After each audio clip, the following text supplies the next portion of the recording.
Hello everybody, welcome to a Elimination Vintage Cube Draft. This is a special format where we'll be playing against the other people from our draft pod. Doesn't change it too much, but it does mean hate drafting is a thing. This is not the best pack to start. I do like Solitude a lot, but it's kind of funny to have Solitude and Path in the same pack though. They do very similar things, of course.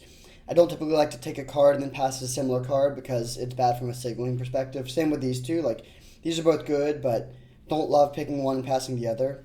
Probably just going to take Mana Vault here. Not quite as good as it used to be because the curves are just lower. There's not as many, there's not a bunch of just 5 mana cards you want to slam on turn 2 off of this Mana Vault. But powerful card for sure. Does enable some pretty broken starts. So we have an interesting possibility of taking Basalt Monolith here, which gives us 2 artifacts that tap for 3 mana. We can build around that sort of effect much more with that. It's not really a card I like to second pick usually though. With that being said, there's not a ton of natural fits for Mana Vault here. Just based on power level, Echo Beyond is solid. Lelia is quite good, but Lelia and Mana Vault, I mean, it's okay to play this on turn 2 off of Mana Vault, but that's nothing too crazy. Yeah, weirdly, I actually think I'm going to take the Monolith here. Not something I typically recommend in 2024, but having some redundancy for this sort of effect is really good. We'll have a lot more consistency in just having a mana rock that can take us up to 6 or 7 mana quickly. Alright, I think I'm just going to take another mana rock now. Glacial Colossus and Ulamog are 2 big colorless things, but not really what I'm looking for at this point. Could end up playing one or both, but still, I think we're taking the mana rock here first. And then could just end up being a mono blue artifact stack, or maybe splashing another color, but trying to play Urza, Tinker, that sort of thing. Yeah, I think this is the right pick. Just based on power level, subtlety is pretty strong. Just any 0 mana interaction is nice. Questing Beast is pretty strong as well, but yeah, I'll take the Talisman. Interesting start. Not typical for 2024. It's definitely the format shifted a lot towards lower curves, more proactive decks, a little bit less big mana type stuff, but this is certainly a good start for ramping into that. Okay, a few choices here. One is Lightning Greaves. We do have this, which pushes us maybe towards Nadu. I guess the rest of our deck doesn't really fit. Yeah, no, I'm not going to take this early. We could take another Talisman. We could take City of Traders if we just want more ways to make colorless mana. There's also Currency Converter, which is pretty nice. It's a cheap artifact, which is good for Tinker, Tolarian Academy type stuff. Also good card selection. This style of deck can often run into problems where you just have all mana, no action, and being able to loot every turn is very helpful. I do like City of Traders a lot. I like having access to more mana ramp, lets you play turn 1 Talisman, etc. But I think I'm going to take the Currency Converter here. I put a real premium on 1 mana artifacts in this style of deck, especially ones that offer a little bit of card selection. Alright, Mindstone, pretty great pickup. Could be a Chromos Seed Shark deck if this comes around. There are quite a few blue cards in this pack. There's also some, could take a land, of course. We maybe have something pushing us towards blue-green, but let's just take the Mindstone. Okay, we're not actually a Chromox deck. We're likely going to have tons of artifacts, so we're not going to have a lot of non-artifacts to pitch to this. There's Thopter Foundry, which is kind of interesting. Not a combo that I think is very good, but we do have a lot of artifacts for it. With that being said, I think I'm just going to take Relic of Sauron. This is really nice. It's a cheap thing to ramp into with all these 1 and 2 mana accelerants that also ramps itself and also gives us card advantage. It sort of does everything you want. It just generates a lot of resources if you can ramp into it quickly. Okay, here we see Brain Freeze and Fiery Islet if we want to go in sort of a weird direction, or just Memory Jar. I think I'm just going to take the Memory Jar here.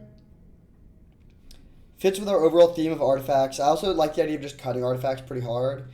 This means if we see, my guess is that people have not been opening stuff like Mishra's Workshop and Tolarian Academy, because if they were, we wouldn't be seeing all these late artifacts. So we'll continue to cut artifacts and try to make sure we get the payoffs later. Right now, we have a lot of the enablers, not really any of the payoffs, but that's a great place to start, and I think we'll be able to get the payoffs in later packs.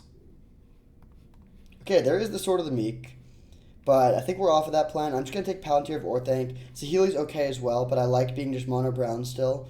This card is pretty strong. Alright, need to take our first non-artifact here.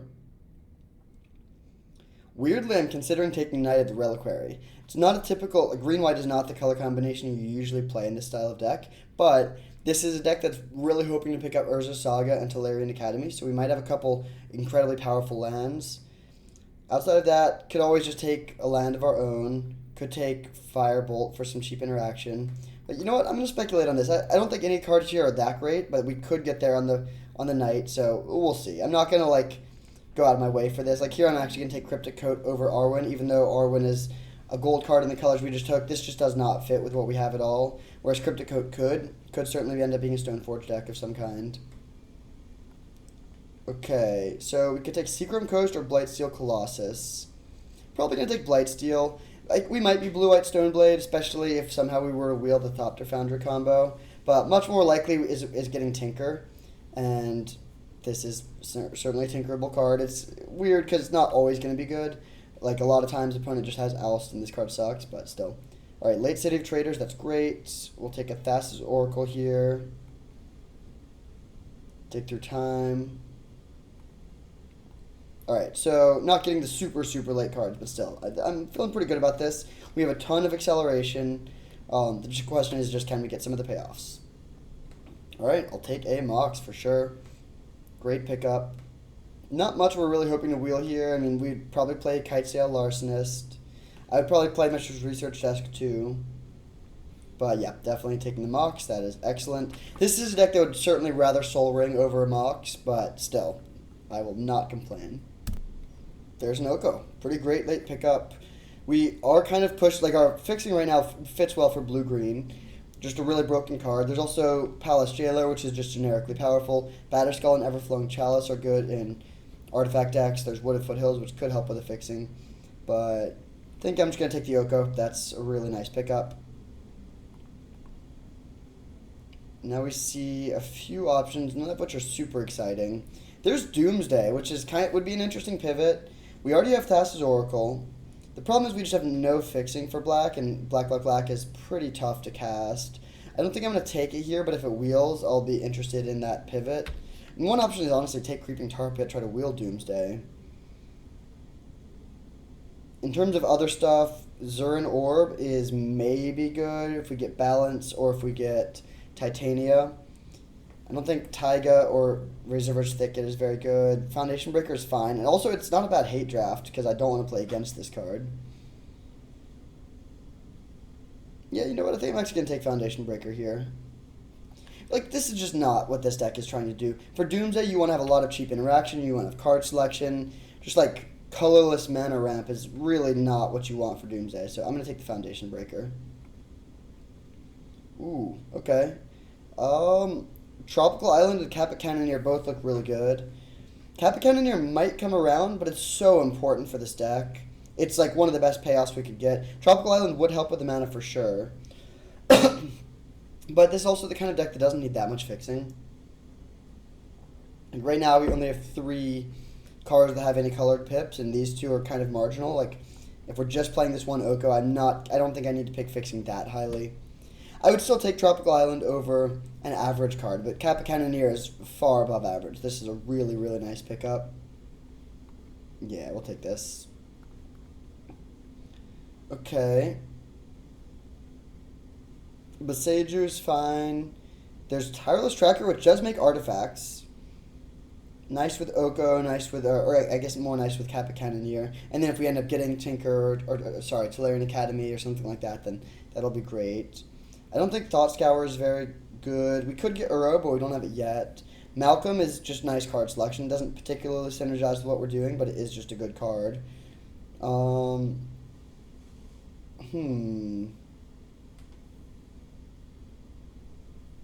of leaning towards the Tracker here. Yeah, I'll take Tireless Tracker. Okay, nice. A Trinket Mage.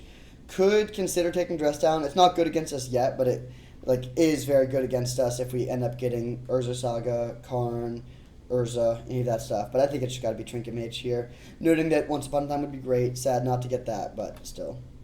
Curve is looking a little weird. We're very heavy on the 3s. Ooh, Balance would be really nice here. It's Balance versus Mox Opal, and I think it's actually Mox Opal. The problem is we have no fixing for white. We do have that Knight of the Reliquary. We could try to go Bant, but right now we have basically no fixing, and in fact we have anti-fixing because our only land is a colorless land. So trying to go into 3 colors just seems pretty dicey. Again, there's a situation where I would take balance speculatively over a bad card, but Mox Opal is incredible. This is like almost better than a normal Mox for this deck. We're not quite at the point where this is always turned on, but we're off to a good start. Hopefully we'll get there, so I will take this. Now we see Uro. Wow, actually a lot of options. There's another Talisman. There's Jace, which is nice if we end up being on the Thassa's Oracle game plan. But there's also just Uro. This is not really a very good Uro deck. We're not filling our graveyard particularly quickly. But with that being said, this is just a powerful gold card in our colors that gives us a lot of late game power. Yeah, I think I am going to take this, although it's close. Okay, we wheel a lot of stuff, actually. I think Lorien Revealed is the right pick. We don't have a blue-green piece of fixing yet. I'm not that interested in yet another 3-drop, given our current curve. So I'm not going to take the Larcenist. Mishra's Research Desk is solid. It's another thing to help turn on Mox Opal, but Lorien Revealed is nice. Could just be very reasonably be a card to draw a spell in the late game, and then hopefully it'll be a piece of fixing as well. Alright, Everflowing Chalice, good pickup. We'll usually be casting this for 2, but it's not... like, some games will play it for 0, just for Mox Opal. Okay, I think we're just off of Doomsday. I'm not going to take that. We could take this Talon, or we could take Zurin Orb, but we already passed the balance. I think I'm going to take the Talon, actually. Yeah, I'll take this. That's a solid utility land. Alright, Grist is not where we want to be. I'll take the Mightstone and Weakstone, which is pretty good, actually. That's a card that I'm happy to be playing. Speculate on this. Hate draft this. Like, we could try to splash black, but I think I just want to make sure I don't play against something that kills all my constructs. So what do we want in pack 3? I want more things to fill out the bottom of the curve, and I want a little bit of fixing. Don't need a ton of fixing, but getting a bit would be helpful. And then just, I guess, payoffs. Like, specifically Urza Saga and Tolarian Academy. Those are probably the two I want the most. Right behind that would be, like, Karn plus Urza. I'll take the Time Walk, that's for sure. Could end up being a Upheaval deck. There's Fast Bond, which is really good with that. A lot of good stuff here, actually. Manifold Key would be a play. This will definitely come around, and we'll probably take it. I mean, it's very good with Basalt Monolith, very good with Mana Vault, okay with, like, Currency Converter and some other stuff. Misty Rainforest is nice, of course, but I will take the Time Walk. A few options here. First of all, there's a couple pieces of Counter Magic. This isn't really a deck that needs Counter Magic that badly, though. There's Polluted Delta, which doesn't help us yet, but could help us. And then there's also Walking Ballista, which looks really nice, actually. It's a good mana sink for all our colorless mana. We also could still try to go infinite with it. Like, if we could pick up, what's that, like, blue 3-drop that makes your artifact abilities cost 1 less. I think I'm mostly deciding between the Polluted Delta and the Walking Ballista. And you know what? I'll take the Ballista. Good payoff. We do need a little bit of top end, especially because this Blight Seal is not looking likely. Interesting pick here, because the card we want the most by a lot is Mishra's Workshop. This card is really, really good in this deck. We have multiple of these artifacts that are incredible to ramp into early. The thing is, Chromatic Star would also be really nice in my, Mox Opal deck. They both might come around. I think Mishra's Workshop is like 90% to come around, because we just have a lot of the big stuff. Maybe someone has Batterskull and they want Mishra's Workshop for that. I think this is probably like 30% to come around. This is 80% to come around, but we want this so badly that I actually might just take this anyways. It's kind of a conservative line, but I really, we need access to broken stuff. This deck does not work without broken stuff, and so I think this is the right pick.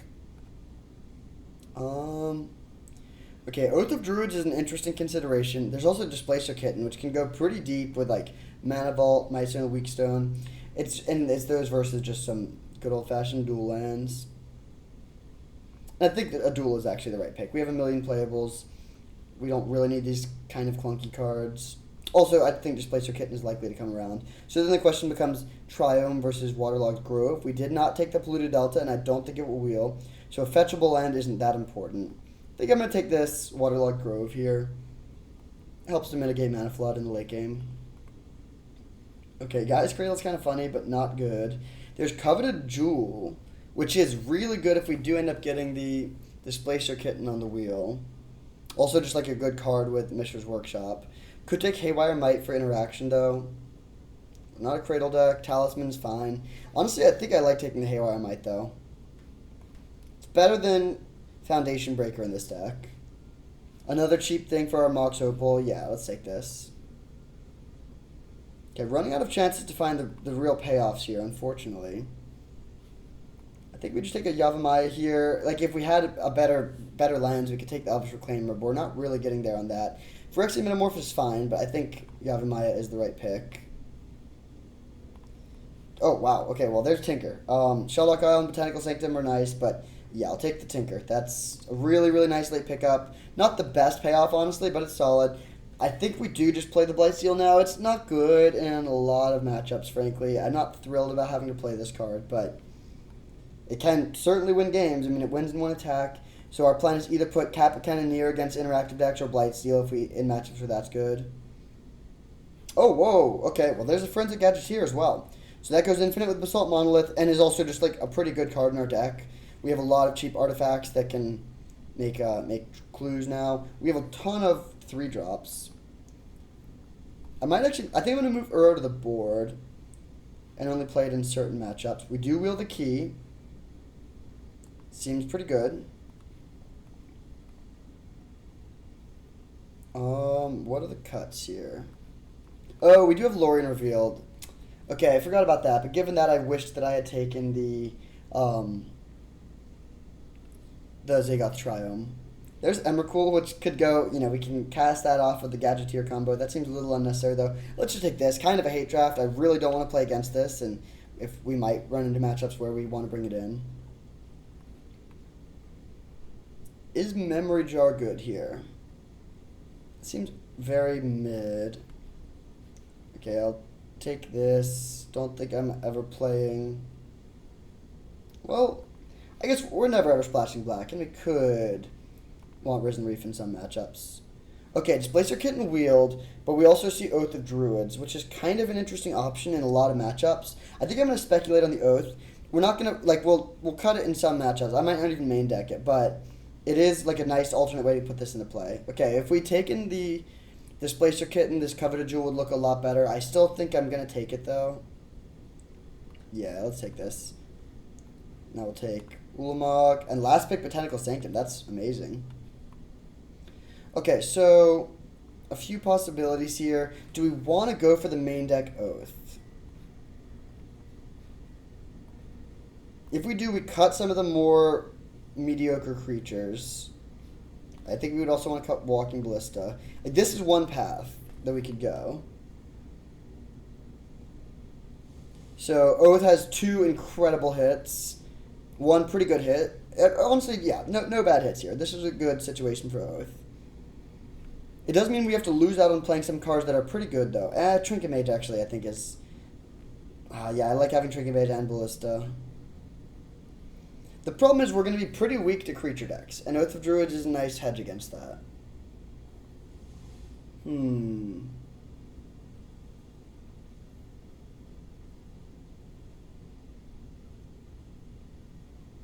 Interesting spot. Might cut this Memory Jar. I mean, I could just play Oath with 1 really bad hit and 2 pretty mediocre hits.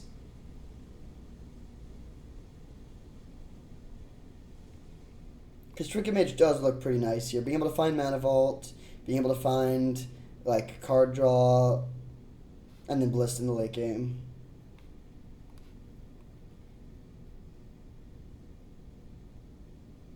And then, are we okay with playing 15 lands? It's a low land count, but we have a lot of other mana sources. Oops, sorry about that. Lorien Revealed is kind of land. We have Mana Vault. Let's see how many cards are, essentially just for producing mana. Yeah, this just seems okay. There will be some lands we have to mulligan because we don't have the right lands, but let's also see the fixing and make sure that's going to be passable. So this would give us 6, 7, 8 true blue sources. Seems fine. Then 3. We only have 2 green cards, Tireless Tracker and Oko. We could even cut the tracker. Oh, also Oath. 3, 4, 5, 6. Honestly, this fixing is totally fine, I think. It's nothing exciting, but Yeah, and then we have a lot of sideboard stuff. Some matchups will cut the Oath and bring in some more of these other creatures. We have Thieving Skydiver and Foundation Breaker and Haywire Might to really crush opposing artifact decks. I think I like having them all on the board to start, though, because we're the artifact deck. We saw a lot of artifacts going late. Sure, like, someone's going to have Soul Ring, and in that matchup, we'll wish that we had Thieving Skydiver, but we don't need, like, we're never going to play against a matchup where they're all in on artifacts. So I think starting with those 3 cards on the board in our Oath deck does kind of make sense. Against control, we can bring in, like, Dig Through Time and Uro, set up for the late game a little bit more. We have no removal, so, like, aggressive creature decks could be a little bit tough, but, like, specifically mono white will be tough because they are also good against our Blightsteel stuff. But, I mean, you know, if mono red gets off to a fast start, but we just have a quick Oath or Tinker, we have multiple ways to put Blightsteel into play really quickly, like as early as turn 2. So, I think that's a good place to be. Yeah, we'll run like this. This deck looks sweet. See you in round 1. We are on the play for round 1 against King Creeper with, well, we have Tinker, which is maybe our best card, but we have no cheap plays. I think this is it's so close, because we have a bunch of draws that just give us turn 3 Blightsteel Colossus. I think I'm still going to mulligan. It is really close. Alright, I will risk this hand. We need to find a land, of course, but this hand has insane potential. Question is what to put back. It's not going to be land or currency converter or Mox Opal. Could be Kappa Cannoneer, could be Palantir. I think I'm going to put back Kappa Cannoneer and then just try to use Oath to put it into play. And so, if we find another land, this hand's great. If we find a 1 or 0 mana artifact, then Mox Opal's online, and this hand's also great. If we just draw like a bunch of bricks in a row, obviously this could go poorly. But we don't draw a bunch of bricks in a row. Let's just jam the turn 2 Oath, I think.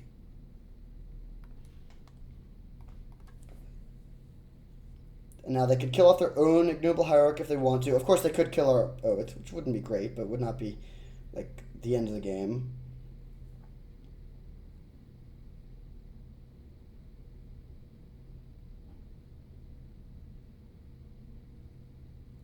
Wadley. Alright, well, we're going to get to put something into play. It will not be Kappa Cannoneer. It could be Ballista. That's obviously what we're hoping to not hit. Anything else would be okay, though.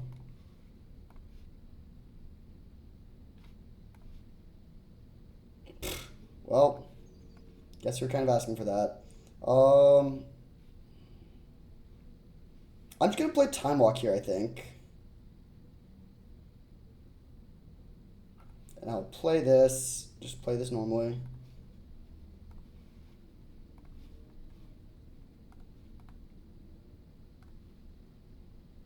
Time Walk. Pass back to ourselves. And now we're guaranteed to get a good hit here. Not all of them are amazing, of course, but hopefully we just get to put Blightsteel into play. Not great either. Let's loot.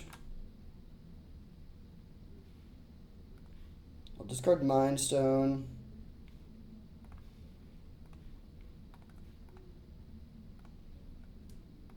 Play Palantir. Investigate. Play Mox. Investigate.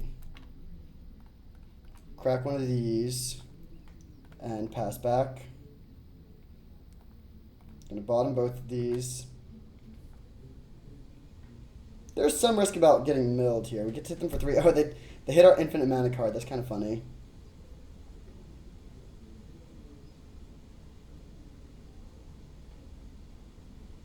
Magda, okay. Not too worried about that.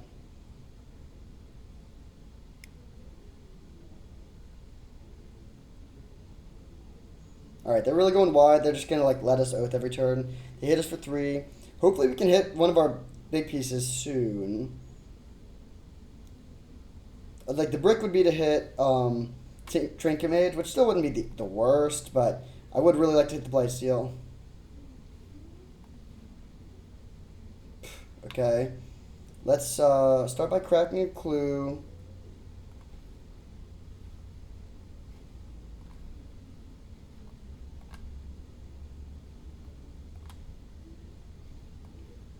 Play this, make another clue.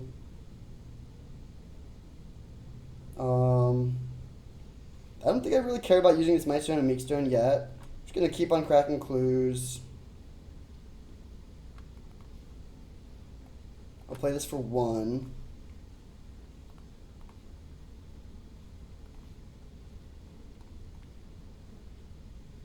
We draw the Blightsteel.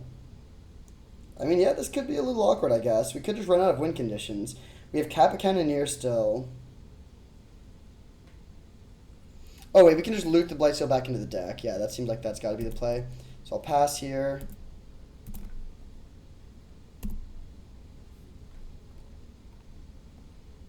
I guess I should have probably looted with Blightsteel first.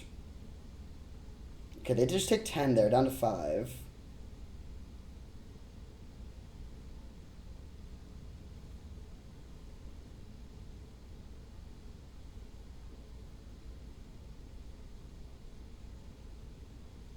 Otari, okay.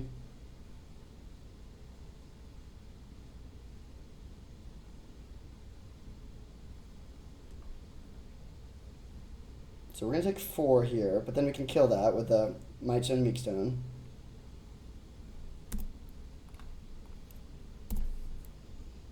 We can almost kill them on the backswing, but I guess they gained a life, so never mind. They will have to chump block, though. So let's loot. Oh, whoops, forgot that it only costs 1.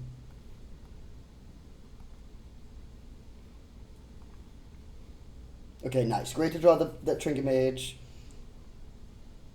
I think I'm going to say yes, just to see if it works, but I don't think it does. Okay, yeah, so we untap.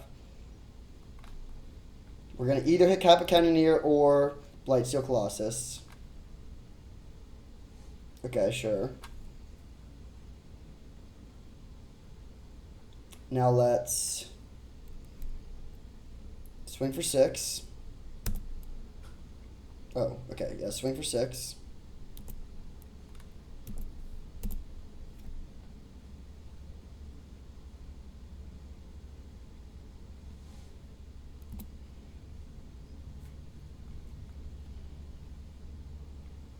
Then we will play this Mightstone and Meekstone.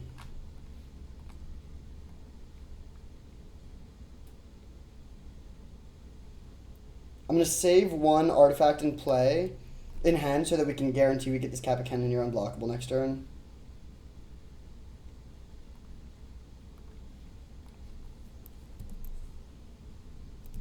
And I don't want to play anything else, or I don't want to let them trigger the Oath, so we're just going to pass here.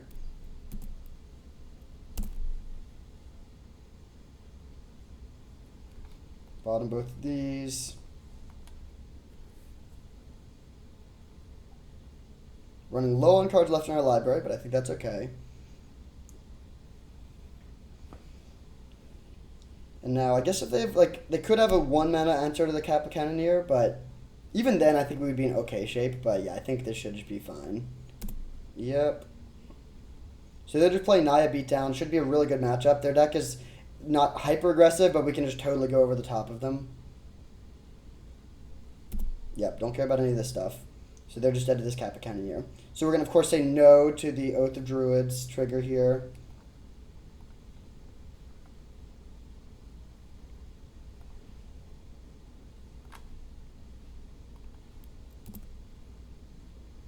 Just in case the Blightsteel is our bottom card. Not that likely.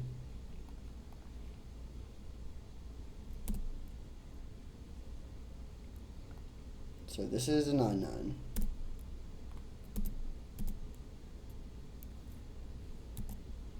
Alright, so solid game 1. Oath of Druids, it's sort of funny. Oath of Druids didn't really do its thing that well. Like, we hit Walking Ballista first, then Forensic Gadgeteer. That is, of course, a problem with the Oath in this deck. It's not all hits.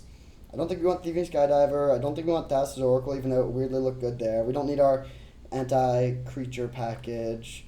Uro is maybe interesting.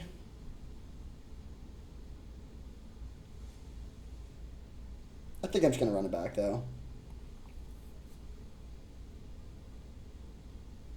And I will keep the Ballista package. Ballista seems pretty good against them. Like, it's good against all their 1-toughness creatures. If they have a turn 1 Ragavan, we have the option of playing turn 1 Ballista to kill it, although that would not be great, because it would put us back a land.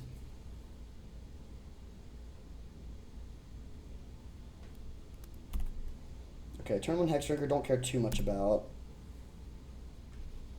I'm going to hold this Manifold Key because it's not doing much for us yet, and I want to be able to make a clue off of it for the Forensic Agiteer.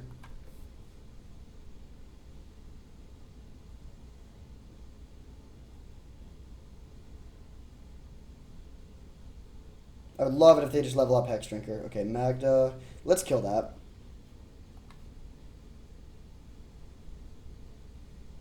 Do we want to play Mind Stone into Ballista?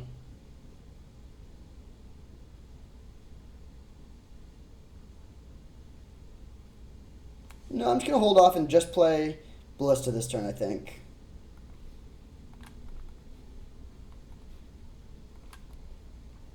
I'm not too afraid of this Hex Drinker. They can level it up if they want to. We can probably race it.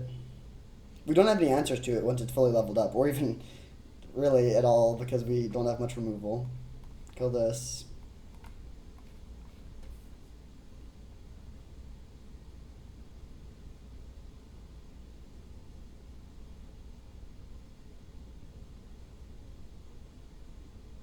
The old post-combat level up, so you don't get hit for 2 damage. Kind of hilarious. So we get 2 free life, I'll take it. City of Traders. So, I think I'm going to hold off for one more turn, actually. Just play this Trinket Mage, grab a Mox, and then set up to go off next turn.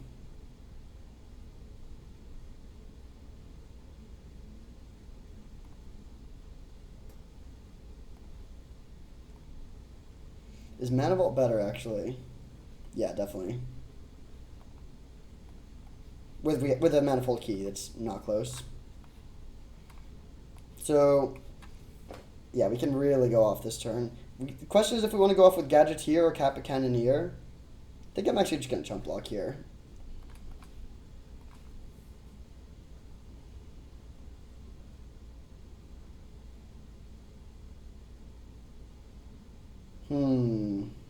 Let's go off with Gadgeteer first. We also might even be able to play both, especially if we draw another Mox.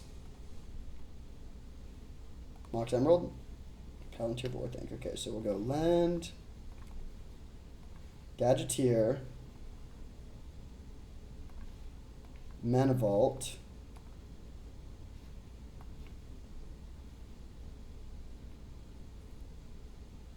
Manifold Key, untap Mana Vault, whoops, Kappa Cannoneer,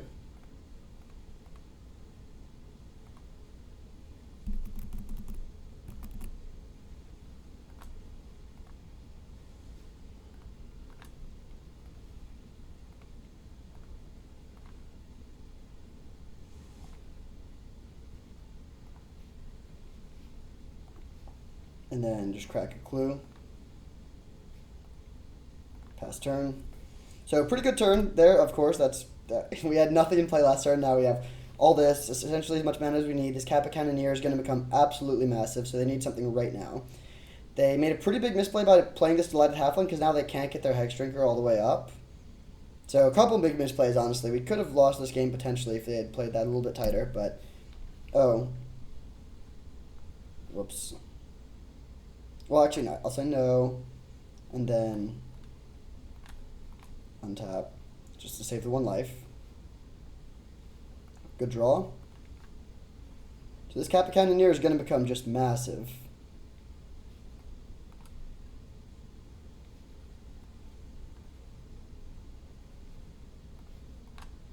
Let's play this to kill the Hex Drinker. I don't think we need more card draw here.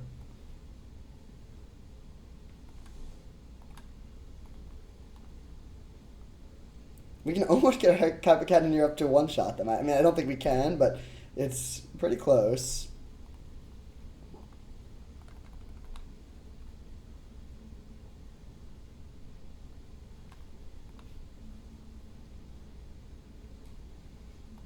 I'm going to crack at least one of these clues. We'll see if we find...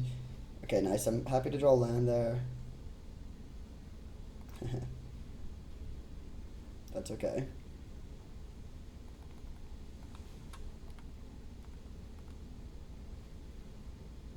Alright, pretty solid. 12-12 Kappa Cannoneer, now 13-13. We'll come in for 13.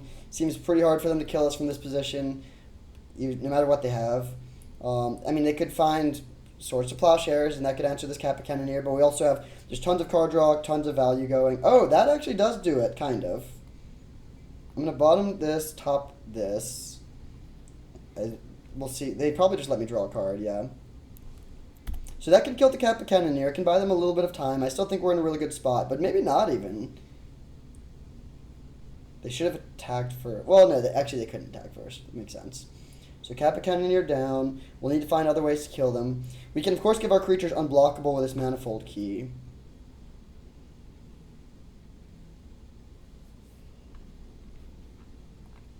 So I'm going to say no. Then I will untap Mana Vault, untap draw. So 3, 4, 5, 6, 7, 8, 9, 10, 11. So funnily enough, we're 1 mana short of being able to just do this. Let me just recount quickly. 1, 2, 3, 4, 5, 6, 7, 8, 9, 10, 11. Wait. Sorry, last chance. 1, 2, 3, 6, 7, 8, 9, 10, 11. Okay, yeah, so that doesn't quite work. So let's just keep popping off. We get to do the more fun way now. Oh, well, that does it. So play this.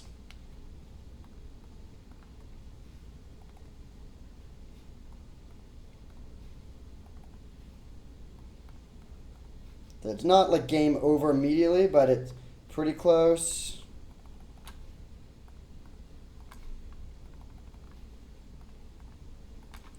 If we can find Walking Ballista, then it is game over immediately.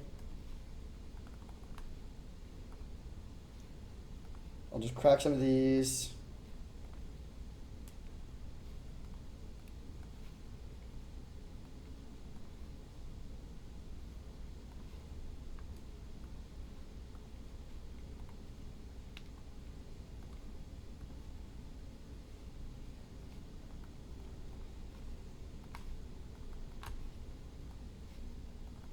I mean, yeah, well, skip through this if you want to. I think it's kind of fun. I mean, especially deterministic kills are annoying, but this is not deterministic, so it actually does, like, matter. We just get to accumulate, like, infinite value, and it actually, like, could sway the game.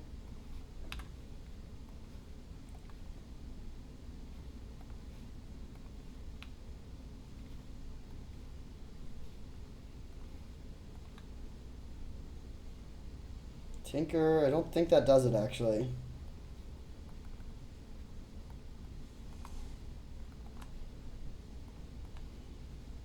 Because if we were to Tinker for Ballista, of course, it would go straight to the graveyard.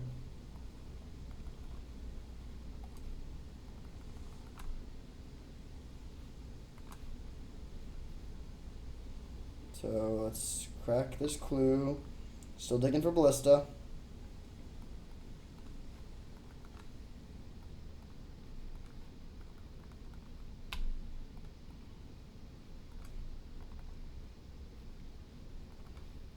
Cast Lorien revealed.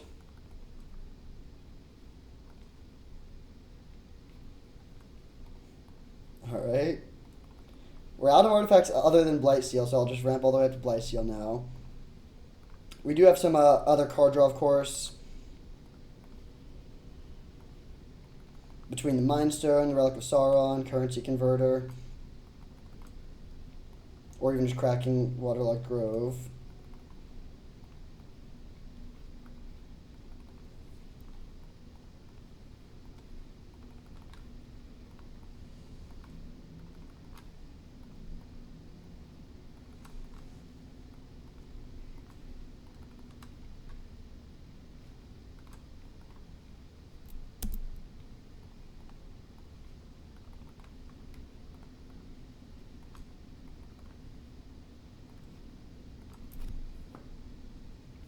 Okay, still not getting there. Funny game one, or match one.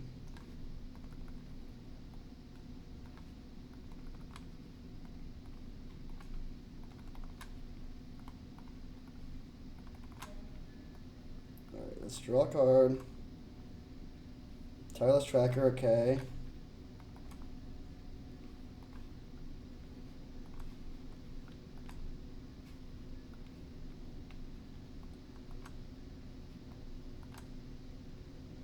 Still no luck, alright. I'll draw 2, discard 1. Sure. Cast this, make another thing. Crack it. Coveted Jewel, okay. Oh my god. This is hilarious.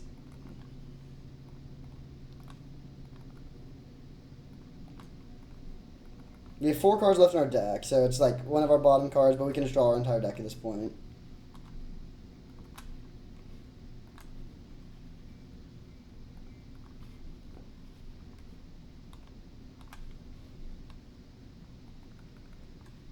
Time Walk. Oh, that maybe makes it easier too, but whatever. I'm just gonna... So, crack this. Well... You know what? No, I'm just gonna play Time Walk. We can just win on our next turn.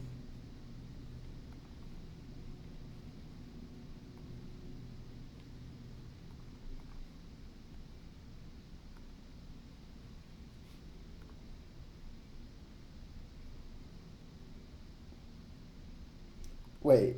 Oh no, we do need to win this turn. Because of the Palantir. Unless we elk the Palantir. Okay, whatever. I'm just gonna... Sure. I'll just get... Yeah, there's no losing lines here. We'll just do this one that wins. The problem is we need 1,000,000 mana.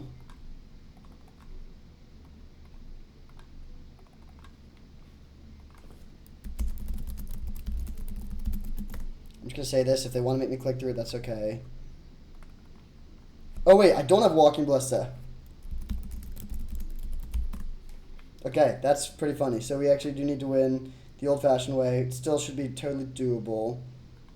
We elk this. We...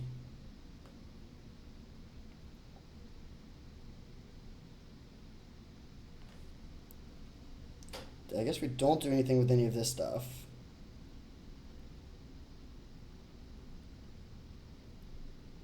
Just go to combat.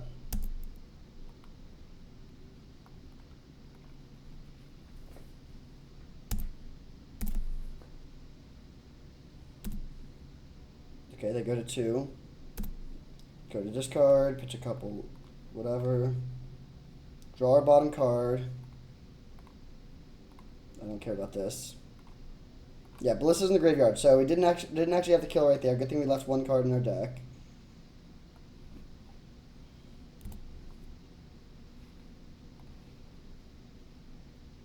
So...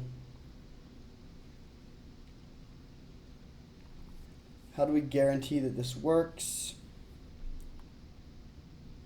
We'll give them this Mana Vault in exchange for Waddley. We'll play land and then attack them with everything. And we can use the Gates of Madara to phase out something. Okay. Well, I'll take it. Sort of funny game with a slight misstep there that almost ended up costing me, funnily enough. But we get there. 1-0. I'll see you in round 2. Back for round 2. We're on the play once again, which is great. And funny hand. I'm going to keep it for sure. We have Oath and Blightsteel in our hand, which isn't great, but we have Currency Converter to loot this away.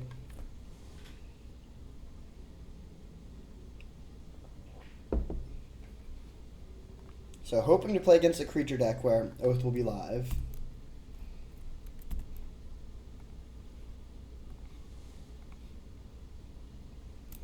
I'm not going to play Oath until they have a creature out.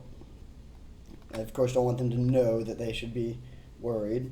Looks like we're playing against Naya again. That's pretty interesting. Probably playing against Minsk and Boo this time, which will make things a little harder. Oh, okay. Playing against an Omnath deck.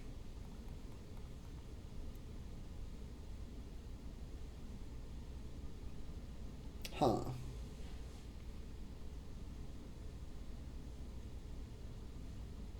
I'll just discard the Blight Seal.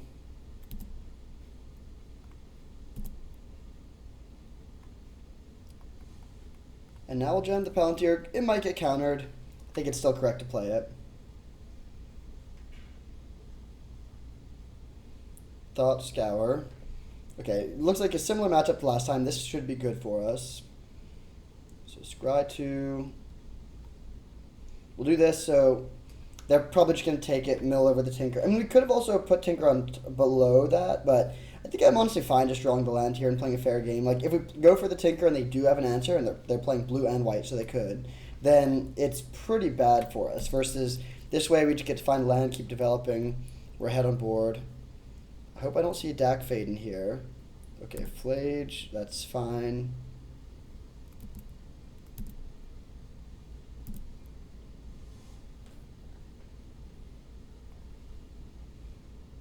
So we're going to play Relic of Sauron. And then pass, planning on using Currency Converter end of turn.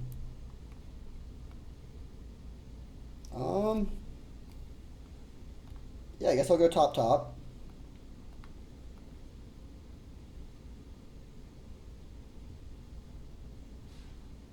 Alright, they're down to 7. So now we can play Cryptic Code and try to beat down. I guess they do have this Flage, though, which they're 1 card away from bringing back now, but they'll be able to bring... Oh, wait. No, they can bring it back now, yeah. Alright, this could be a little dicey. Because we don't have any good answers to the Flage.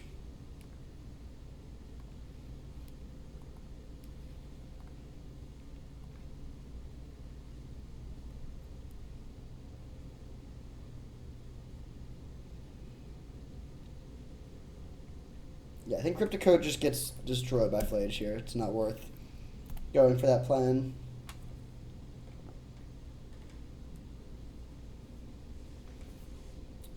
So we have 1, 2, 3, 4, 5, 6, 7. So I'm gonna play Lorien Revealed into Oath of Druids, I think.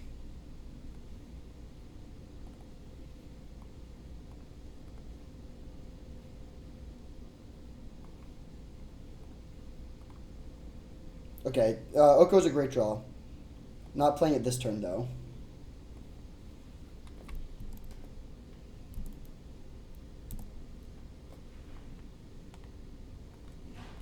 So we'll see if they risk taking the hit. I doubt they will. They're probably just going to let us draw this Kappa Cannoneer.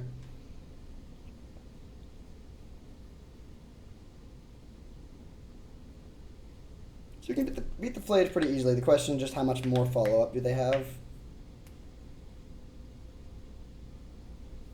Questing Beast, okay. So we're taking a lot of damage here.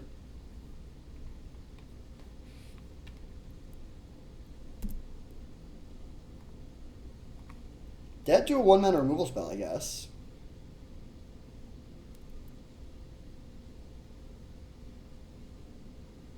Not Swords of Plowshares. I guess Path to Exile is the only card in the format here that wins, or Dismember. Alright, we're able to get to blocks there, so we'll block there. Take a big hit. Now we get this triggered. So it's not going to be Ballista. It would, of course, be best to get Lightsteel. We'll see what we hit. Nice. So let's go land. We have 1, 2, 3, 4, 5, 6, 7, 8 mana. So we can go... Start with Oko. I think that's the most important. Well, actually, no. We'll start with Kappa Cannoneer.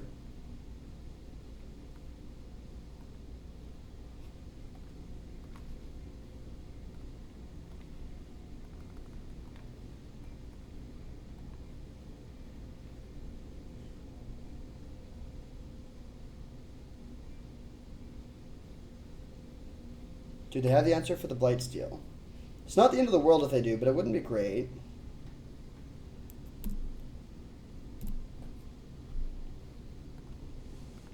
I'll play this, grow the Kappa Cannoneer a bit more. Also play around Spell Pierce.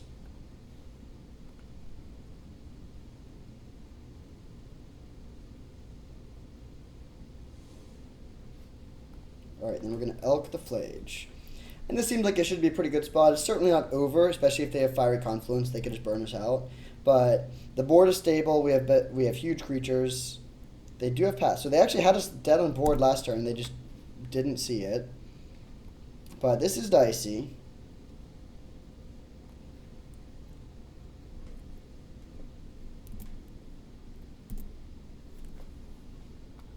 So bottom, top. Presumably they just let us draw the Gadgeteer.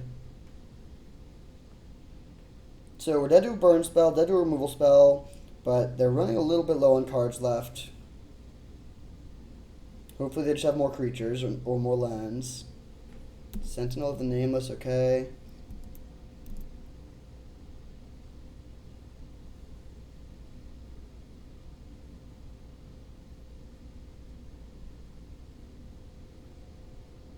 We have 14 cards in our library. Do we want to use the Palantir or the Oath again? I think we do. We do need to worry about milling ourselves, but I think we, like, not quite yet. What are our win conditions though if they take this Kappa Cannoneer off the board? Okay, I'm gonna go to 2 here. Oh wait, no, well, yeah, I'm gonna let them hit the Oko. Just gonna kill the Flage.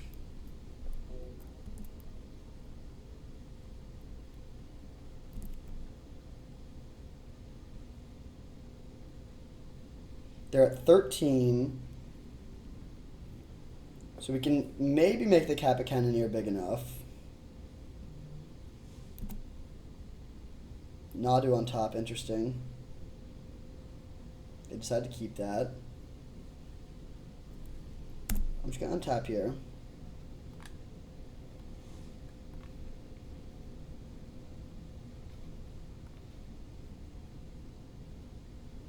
Bummer, we milled over the Time Walk. That would have been an easy win. So let's go Gadgeteer.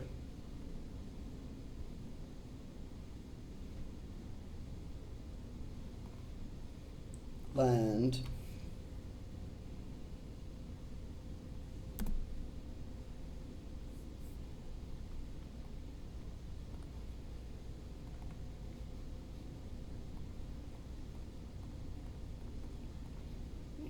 Coveted Jewel.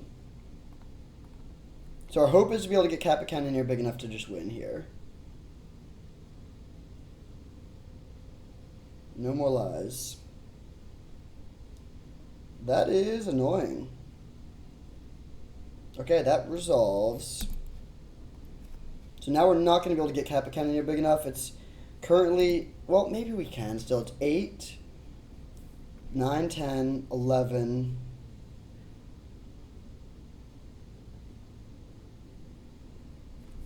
It's really close.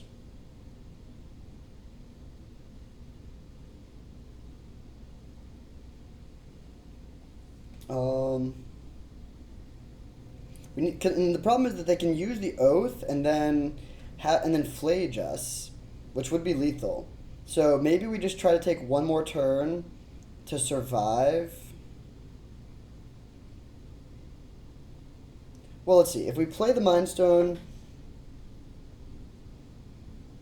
that would put this to 10. This puts it to 11. So if we find if we find another artifact, we could get there.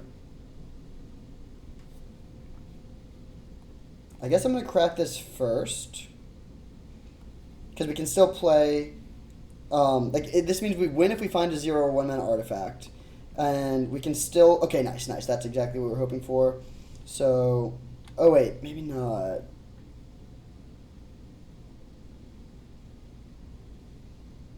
Because we don't have enough mana to play the Mind Stone.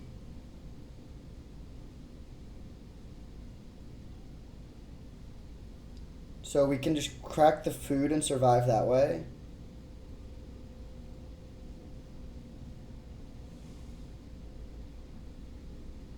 Yeah, I think that's our best bet. So we're actually in a really bad shape. We need to hope that they don't mill over 3 creatures. And then if they do that, we survive. Well, let's make... Okay, yeah, so we'll make a food.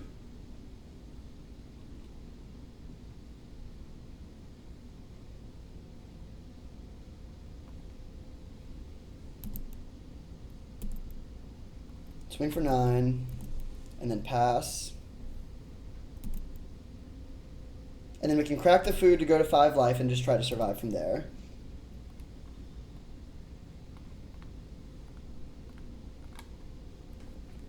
Close game.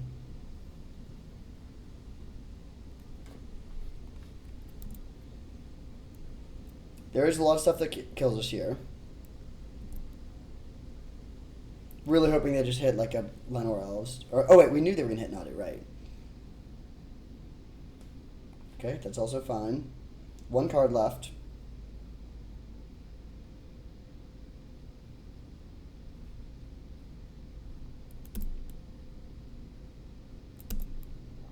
So, block, block.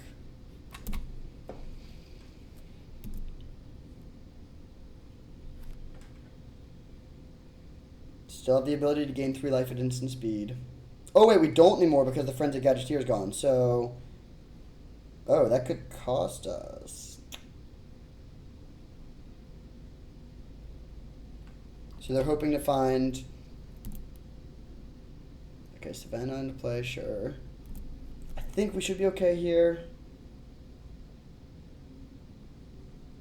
Oh, Leyline Binding. Oh, wait, no, nice. They don't have a swamp. So they're 1 mana short of being able to play Leyline Binding for 1 mana. No, they had the land. Okay, so we untap. So we're going to say no.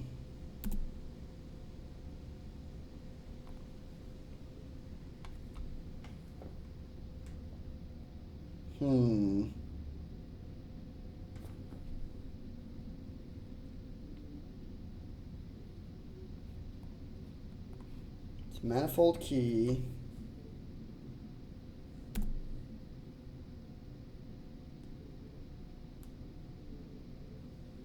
Is there any way for us to beat this Leyline Binding? I don't think so. We can turn something into an elk and get in there unblockable with Manifold Key. But how do we survive the backswing?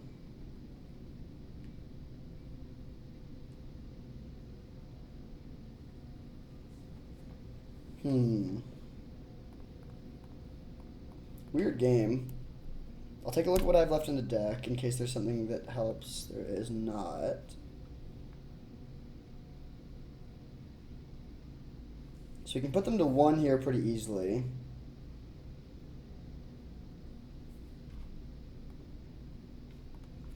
But how do we survive from there? Oh wait, they don't have the Leyline Binding in their hand. Oh my god, okay. So they're just dead. Nice. They have Leyline Binding on top, but not in their hand. So we just hit them with this. Okay. I was overthinking that for sure. And we do need to be wary of time because this deck is slow. But we do get to take down game 1. So playing against 4-color mid-range should be a pretty good matchup. Do we want to make any changes? Do we want to play the Stasis Oracle? Like, we've been running into this situation a lot where we've just been churning through our entire deck. Could also play Ulamog. This seems like a matchup where maybe Oath is less good, so what if we just make this exchange? And then what would be the last card that we play? Uro? No, Uro and Ulamog is pretty bad.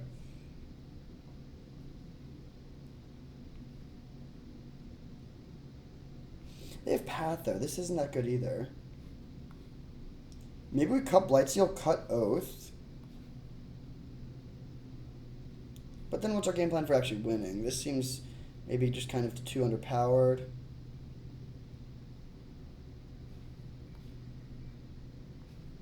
Like, this is one possibility. But let's play the Bliss at this point. So let's not play this. I don't think Memory Jar is actually good. Then maybe Dress Down. This is kind of interesting because, again, Blightsteel is just not a good plan against Leyline Binding plus Path. I almost want to cut the Tinker, but I think it's still worth it.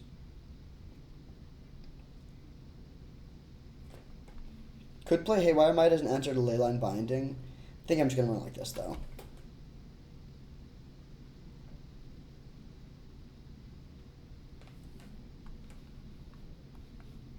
I'm gonna mulligan this hand. I think it's kind of close. This seems better. We'll keep and put back Coveted Jewel. No, let's put back Island.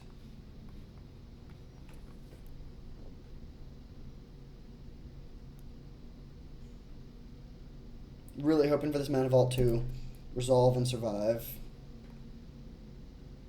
Actually, wait.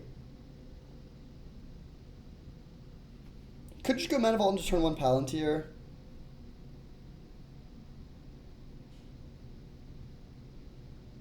Honestly, I think that's the line. Let's go for the explosive start.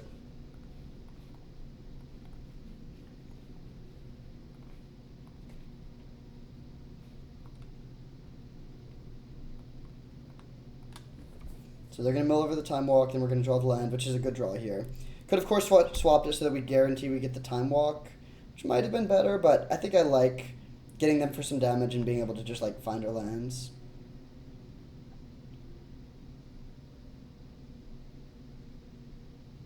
Okay, not too worried about that.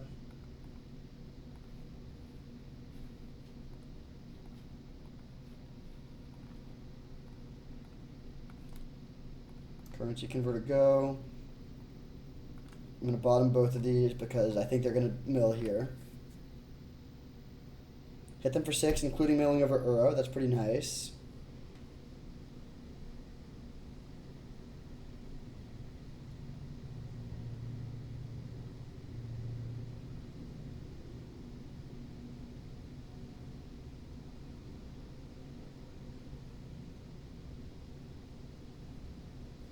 Okay, so now do we want to play around them having Questing Beast? Because we could play Oko and Elk our Mana Vault, but then if they have Questing Beast, we get kind of blown out.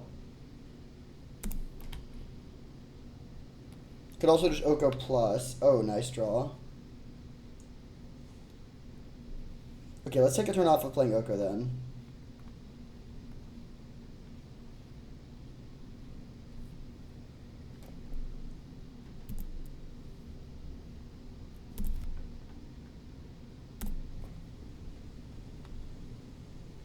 Gonna bottom both, I think. I'm fine drawing land, don't need to, and if they mill again, then I definitely want to have a real card. Okay, probably just gonna use this to cycle and pick up this, and untap the Mana Vault, and then next turn we can kind of go off.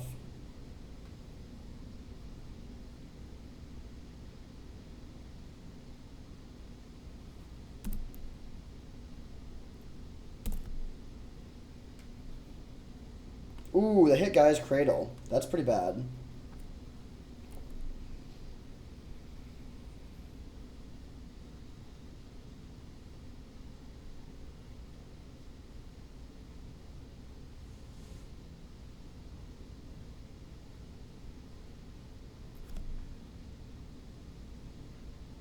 They don't take the Cradle. Wow. So I guess they really wanted red mana. Likely means they have Minskin Boo in their hand. So I'm not going to expose Oko to that if I can avoid it. I'll take this too. That's fine.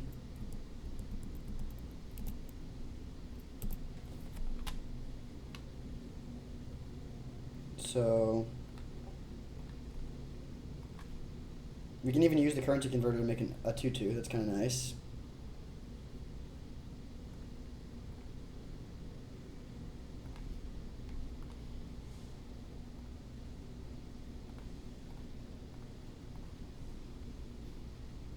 That, make a 2/2. Then untap with a lot of mana. Do we go for the Coveted Jewel? I think I will. Could backfire.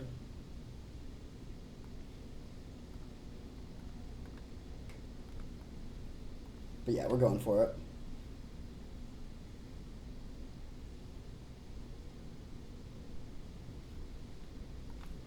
Okay, so we could just let this happen. I think it's worth it to counter, though. Yeah, let's counter. Or let's pay.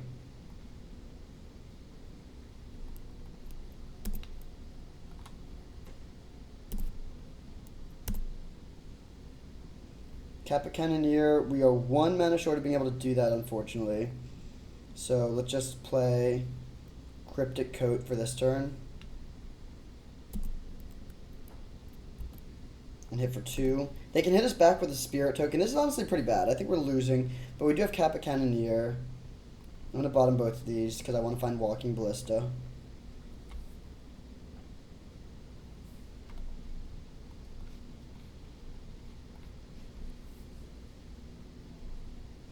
So they can hit us for 2, take our coveted jewel. They have Omnath. Do they have Omnath into fetch land? If they just play normal land, this is fine. We can beat the life gain. Okay, nice. I just didn't want to see Omnath into Minsk and Boo or something like that.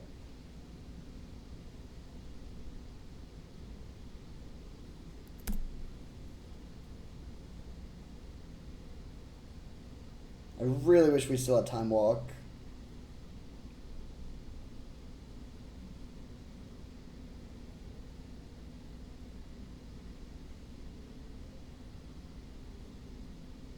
Kill the Palantir, that's fine. Not great, but it's fine. I think we can still go over the top of what they're doing.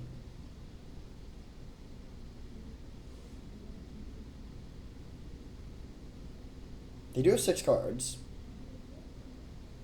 Oh, that's not what I wanted to see.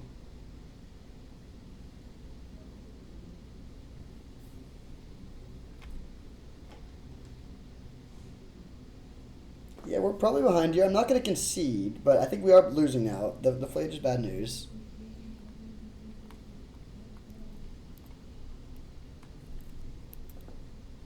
We need to hope they don't have a clean answer to our Kappa Cannoneer. Okay, so let's start by just hitting for 3. Take back our coveted jewel.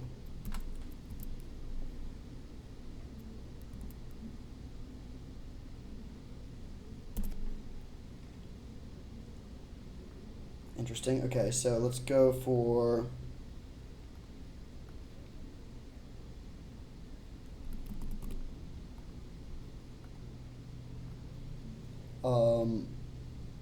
Kappa Cannoneer.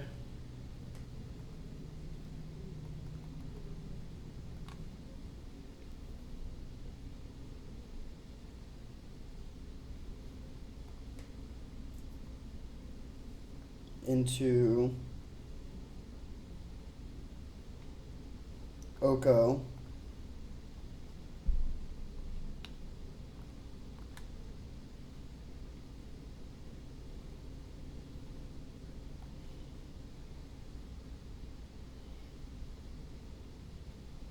Into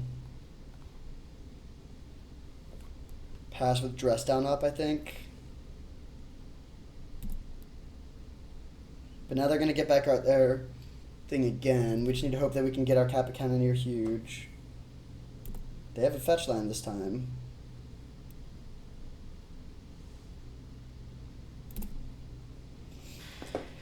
So our hope is really to find the 3/3 dude so that we can have the Basalt Monolith combo, have infinite mana, and then just like make Kappa Cannoneer arbitrarily large and win in 1 attack. That's our hope here. We'll see if it works. If they have a clean answer to Kappa Cannoneer, we'll go to game 3.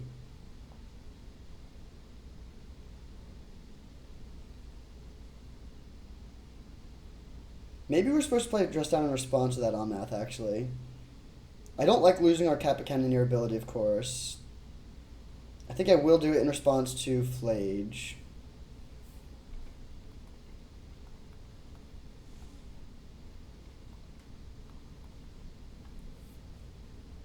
But yeah, we should have just done it in their upkeep, I guess, to play around the Omnath.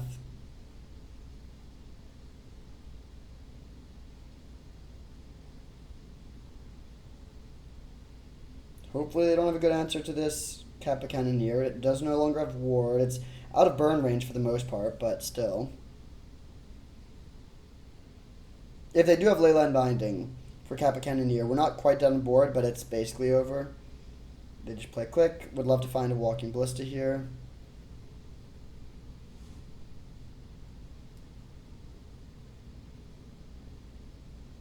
Hopefully they're just playing a Breath Shield Breaker.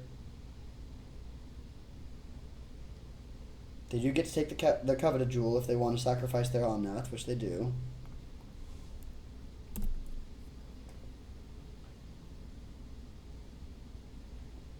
We're going to get to steal it back, though.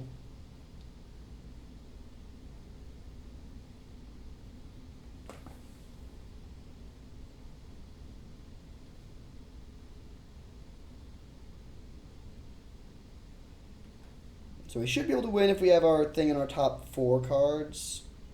Or our combo card.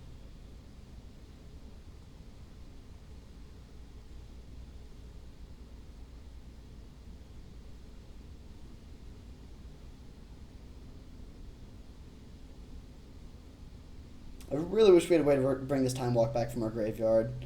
Eternal Witness or Temio. Ah, they do have the Leyline Binding.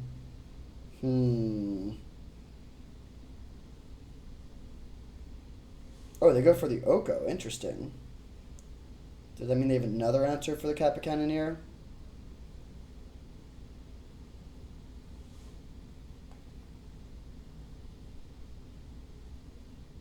Again, we have an infinite combo in our deck, so we can win pretty easily through, despite them having a huge board presence.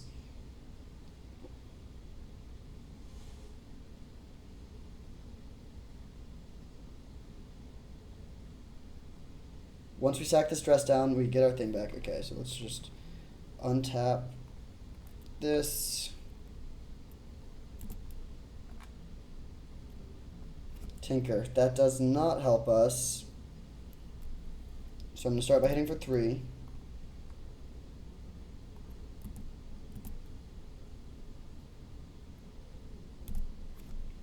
Come on, Vidalcan dude. Okay, no luck. So we're not, I mean, it's not over, but it's a little dicey. Let's go Tinker, sack, Mana Vault, grab the Might Stone and Weak Stone to draw 2. 2 more looks. There's the Ballista, but we don't find the other card yet. So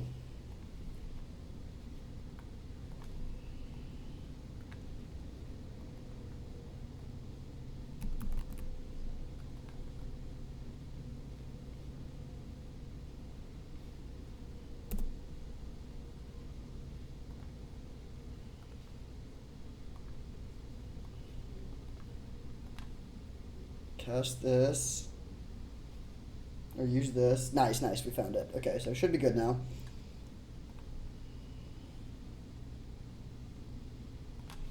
Sure, we can even make another treasure token. So let's play the Vidalcan dude.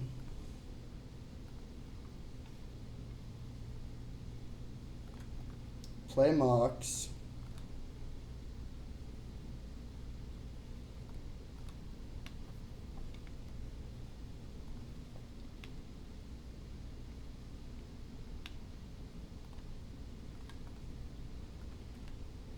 Play Basalt Monolith. And then we have the combo unless they have a way to break it up right now.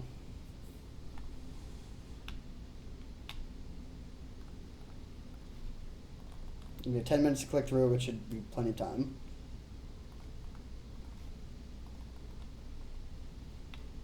Wow, alright. Intense game.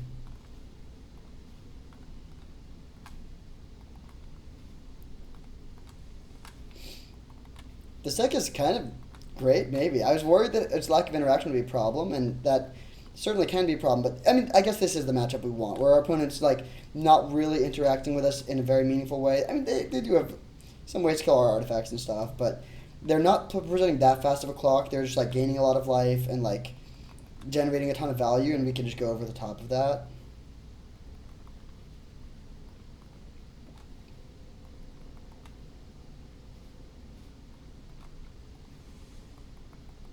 So I'm trying to think if there's any way around this. I mean, they could have Force of Will. Nothing we can do about that. I don't think they do, though.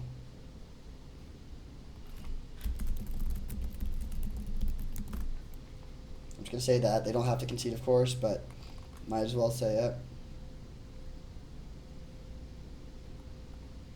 If I'm in this position, or in my opponent's position, what I typically do is say, like, show me the Ballista and I'll concede. So, like, you know, I like play the ballista for 4, and then I'll concede because I know that they have it. Like obviously, I could be lying here, so I don't fault them for not conceding yet.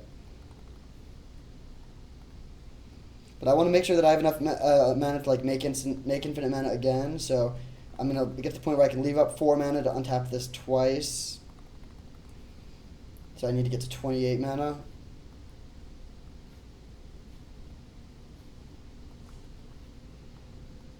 I'm just gonna make a little bit extra just for good measure because I don't want to do anything weird, and we have 9 minutes, so it's not like urgent rush.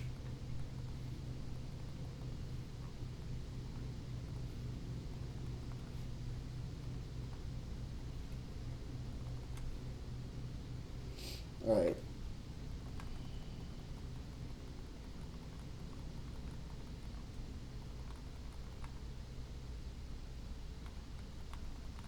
I'm gonna play it as a 13.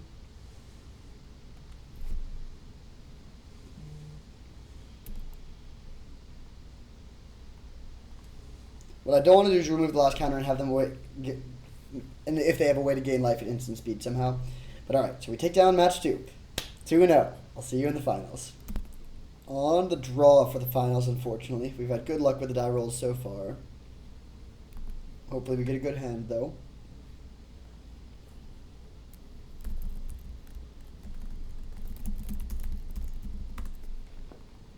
Skeeter's Magic is the final boss.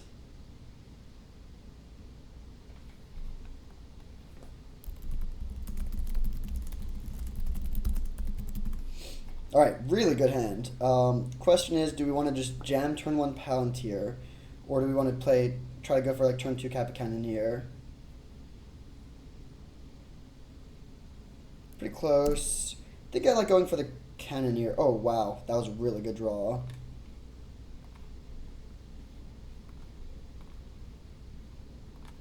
Now we can, I guess, do both.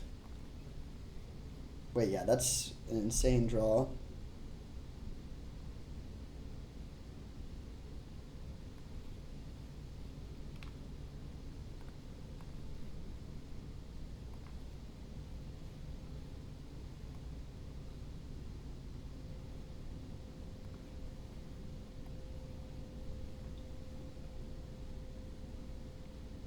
So we're going to play Cannoneer, or play Palantir, and then cycle Lorien Revealed.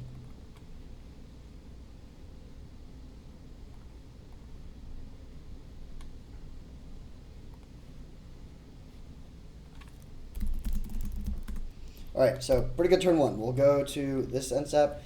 Dude, the Palantir would be so funny to just dome them with a Blightsteel here. Okay. I'll keep the Mind Stone. It would be an okay draw. I think 2 damage is fine to hit them 4. There's definitely an argument to just bottom, but yeah, this is okay.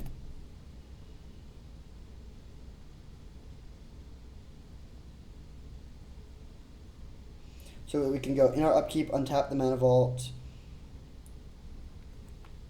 Then we have 3, 4, 5, 6. Yeah, so we have exactly enough mana for the turn 2 Kappa Cannoneer.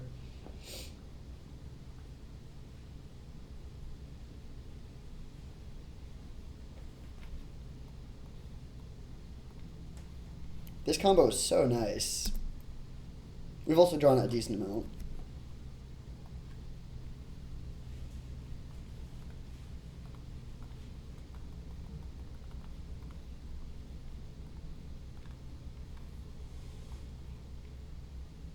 Don't daze me, bro. Alright, nice. So we'll go to this. So now we just have like the mana advantage of a massive clock. We're drawing extra cards. Okay, we'll put the Blightsteel on top. Potentially just dome them for 12 and have the turn 3 kill. Nice. They're down to 3. This is actually insane. I'm going to screenshot this.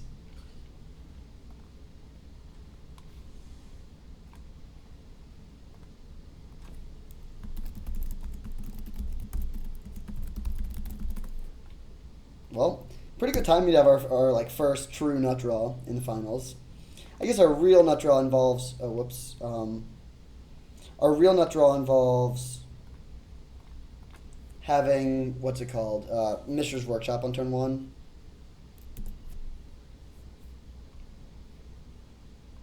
Okay, let's just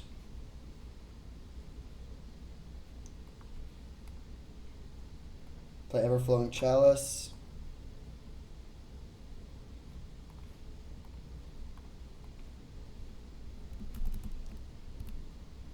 Yeah, I'll just play Everflowing Chalice for one. I don't know. There's no losing lines here, I think. I mean, even if they have a counterspell, this thing should just be lethal. I want to give this thing unblockable, though, so if they have a flash creature, they can't kill us. If we play it for 2, then we could die, weirdly, to, like, Spell Pierce plus flash creature, and then they untap and do something terrifying. But alright, we're able to take down game 1 with an insanely broken draw. This is our turn 3. I'll take it. Playing against Jeskai of some kind. Do we want to make any changes on the draw? We haven't seen much of their deck, of course, but I think I'm going to cut the Oath of Druids. I might even cut the Blightsteel here. Because once again, if they're playing blue and white, there's just a lot of good ways they could have to deal with this. I think I'd rather just be more resilient.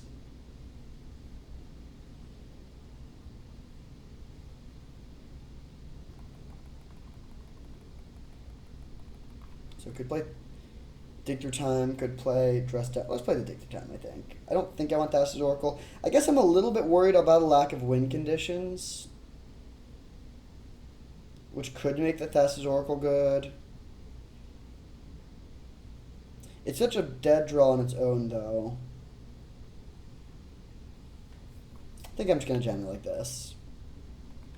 Like, yeah, we don't have a ton of win conditions, but also we have an infinite combo with Walking Ballista.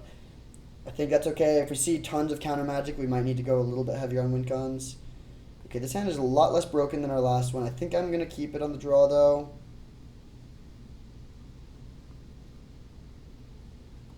I don't know. There's definitely an argument of mulliganing, but I don't think the last draw was that representative, and we don't have, like,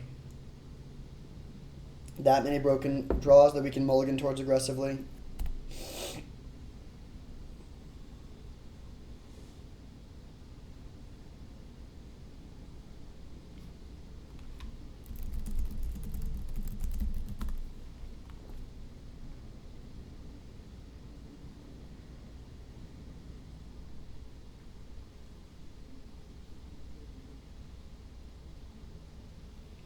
Alright, don't hate drawing in a blue source.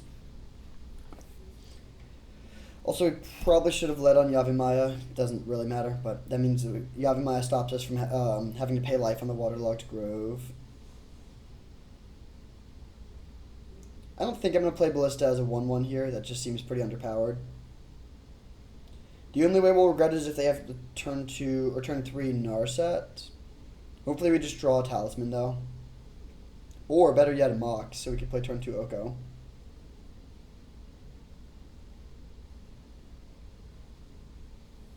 Sure.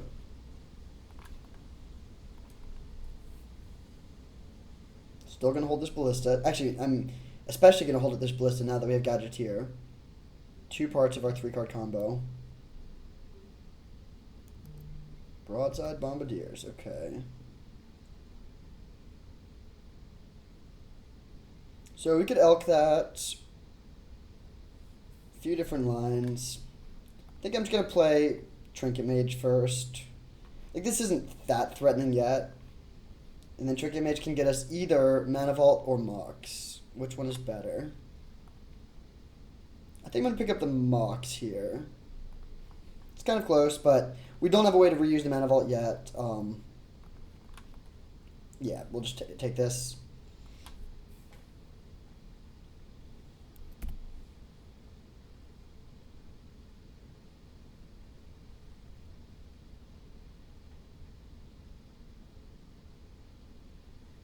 True Name Nemesis. Okay, we can go over the top of this. Take 2.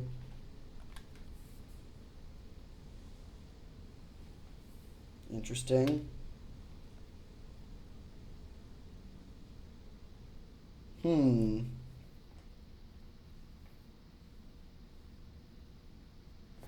It's really close. I think I'm gonna go ahead and get the Gadgeteer down. It's a little slower, but it sets us up with a lot more resources.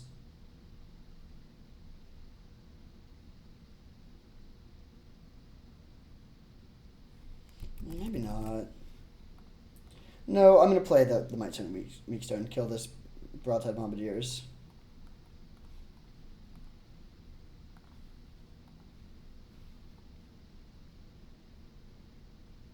Hopefully no Spell Pierce, of course. Now I could play a Ballista for 1. I think I'm going to hold the Ballista to be bigger. And now the board is pretty clear. I mean, they have this 3-turn clock, but they kind of need to tap out to develop something else, and then we can... I mean, we have a pretty busted hand, of course.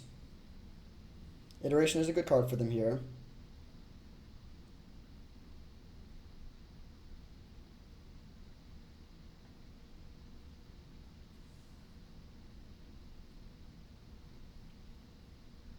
Coveted Jewel is dicey to play into this True Nemesis. Ooh, 4th Aerlingus. Okay. So they can play that for 1. I mean, we can become the Monarch back. This will be a weird game. I was hoping that this was going to kind of be a low resource game, and we could just, like, outgrind them, basically. But yeah, they do this. They hit us for 3. We can just kill their human knight. That is probably the right line.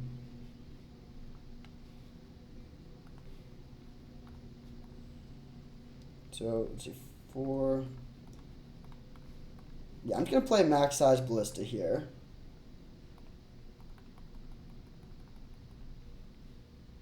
Is that right?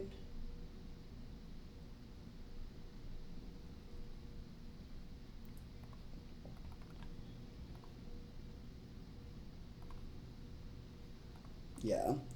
So I'm going to choose not to play around days. I hope they don't have it. We could have played, like, if we could have played it for 3 easily and then also played Oko, that would have been one thing, but we can't. So, kill this.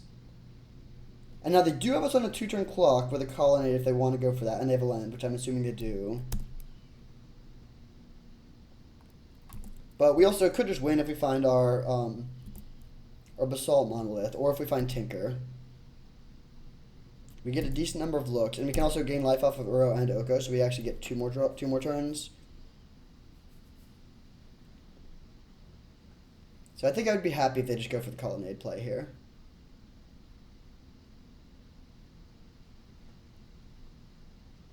Oh, okay. I think I'm moderately fine. I mean, fine with that. We'll see what they hit off of it into Malcolm. Okay, Malcolm is not a problem at all with this Ballista. So we're going to take 3, then we can Elk there, Trumpet and Carnosaur.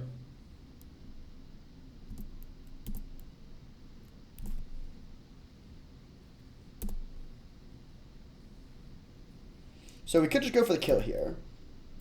Just try to draw cards and find our thing. I think I'm going to wait a little bit. So let's go kill this.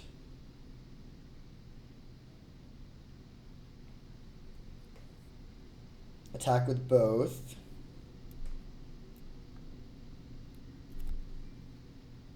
Do we want to attack with both? Yeah, I think this is fine. I do want to become the Monarch again, draw the extra card, and then to try to get them on the following turn. I guess, no, but now we lose the Ballista.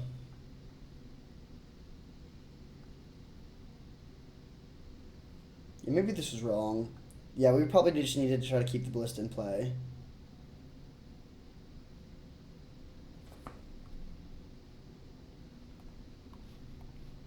You get to put them at 13, but I don't know if that's going to be enough.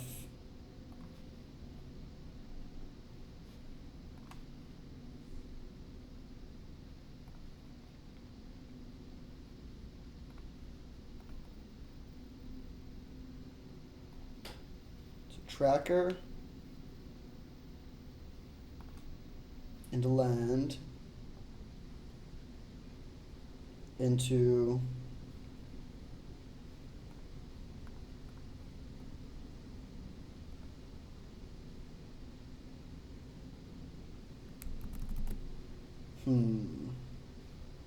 one, two, three, four, five, 6. So we could play Coveted Jewel into Gadgeteer, but then they get to keep the Carnosaur. I think we do not want them to keep the Carnosaur, so I think we have to go. So I guess then I'll just start with cracking this. But yeah, huge mistake to lose the Ballista. I think we should have just tried to go for the kill this turn, like played this, hope to find the Basalt Monolith. Oh my god, there it is. Damn. Okay, I mean we definitely are in this. Let's play Oko, Elk the Carnosaur, and pass.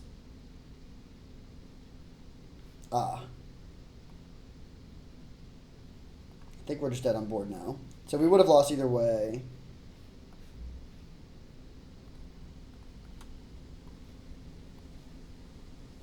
If they go for the colonnade, we can block here. We take exactly... Oh no, we take one over lethal.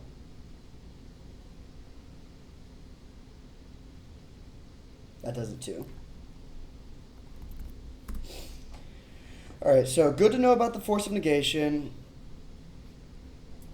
Could we have won that game? I don't think we could have won that game either way. I mean, given the Force of Negation, no. But losing the Ballista was certainly wrong. I'm not going to make any of those changes. Do we want to play this dress down? Seems decent. Nice way to enter their true name nemesis, among other things. So we could play that and cut... What are we playing that's not in our main deck? Oh, just take your time. Yeah, we can cut take your time. Okay, let's run it like this. Let's get that trophy. Do we want to mulligan to a broken hand? Yeah, I probably shouldn't have kept that hand, frankly. This deck can do better. Ooh, well, this hand's all mana, no gas. A lot of live draws, but I think I'm going to mulligan. I do think we want to be coming out of the gates with something reasonably fast here. I'll keep this hand. I don't love it, but I don't think it's correct to go to 5. So we can cycle dress down, hope to find third land. Do we want to put back Coveted Jewel or Walking Ballista? I think I'm going to put back Coveted Jewel.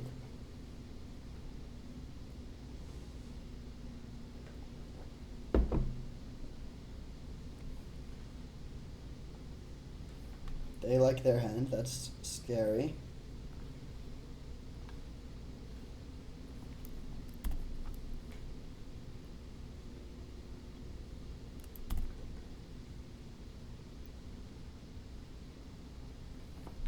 Alright, we do find the land. I think I'm still going to cycle the dress down. I'm not 100% sure if that's right, but I think it is.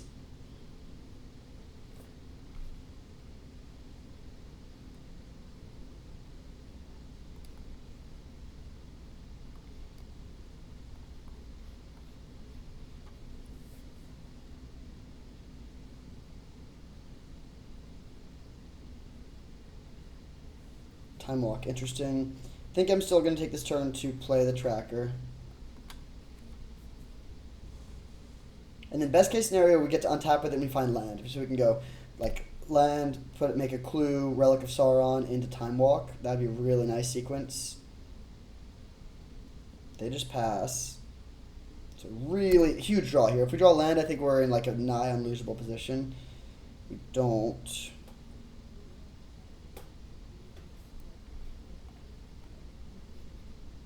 Interesting spot. I really would prefer not to let them loot with Ledger Shredder here when they're stumbling a bit. So I think I'm actually not going to go for the Time Walk here. Just going to hit for 3 and pass.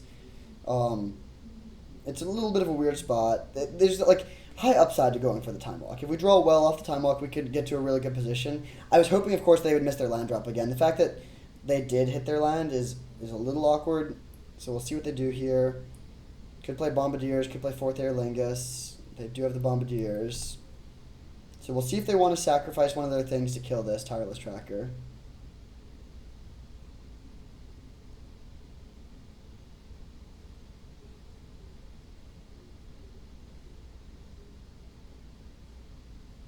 They do. Okay. Actually, yeah, this is fine. This is fine. Now they don't have their thing anymore. I'm not going to worry at all about them doing, like, conniving off a Ledger Shredder. They do have the days. Okay. Not good.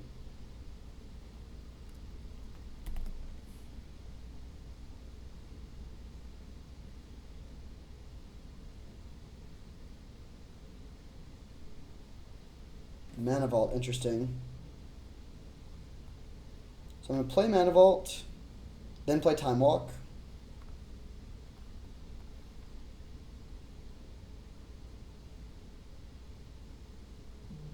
Yeah, I think that's correct.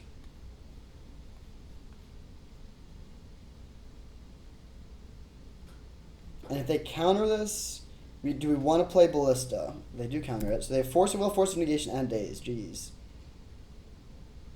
Okay, I think I'm just going to pass. Not going to play the Ballista for 2 here.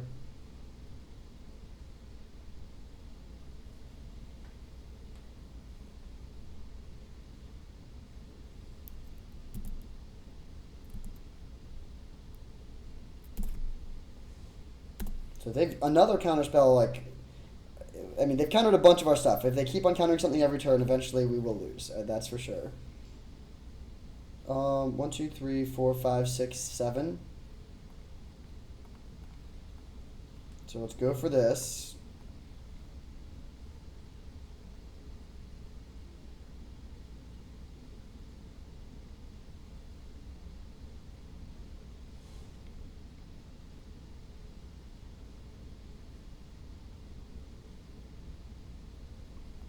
Brutal.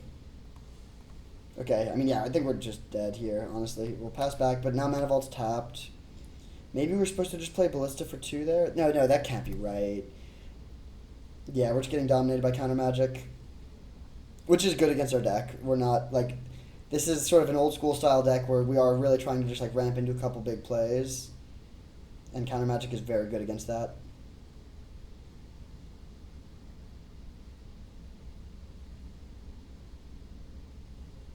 Down to 6.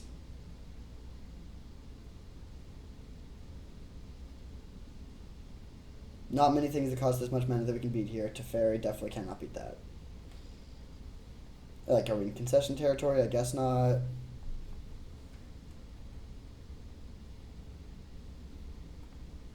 So I'm going to say no to this.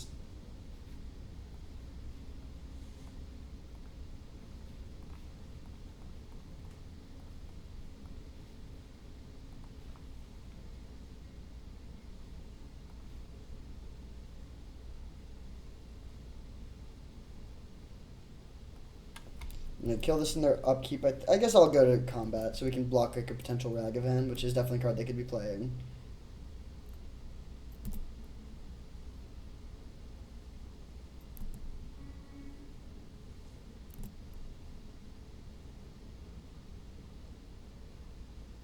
Ooh, Colonnade. Don't know how we ever beat that. The killer was the Daze, like, or really just all the free counter magic. That's so tough to beat. If you have like a quick clock backed up by a bunch of free counter magic and then like ways to offset the card disadvantage, that's just so strong and is completely wrecking us here. And they like, we won the first game because we had a broken draw, but my guess is they win like 9 games out of 10 here. Yeah, we can't win from here. Man. Tough loss. Obviously, being like just dominating game 1 in the finals is a very good spot to be. Still a really sweet league. This deck was capable of some incredibly powerful things. We can't pull up the deck list, but yeah, like blue-green artifacts, we were really, really broken when we could get a good Mana Vault draw, especially if we could be untapping it with our key. We were able to do the infinite combo with the I still don't remember what it's called, the like Basalt Monolith plus the thing that makes it make infinite mana. We were able to just, one game in particular where we didn't have Ballista, but we could just draw through our entire deck, hardcast Blightsteel, like play Time Walk, just do everything, which was really sweet. There was one game where there was a huge board stall and we were dead next turn, but we were able to set up the combo and just go for the Ballista in that one. Really sweet league all around, even though we could not quite get the trophy.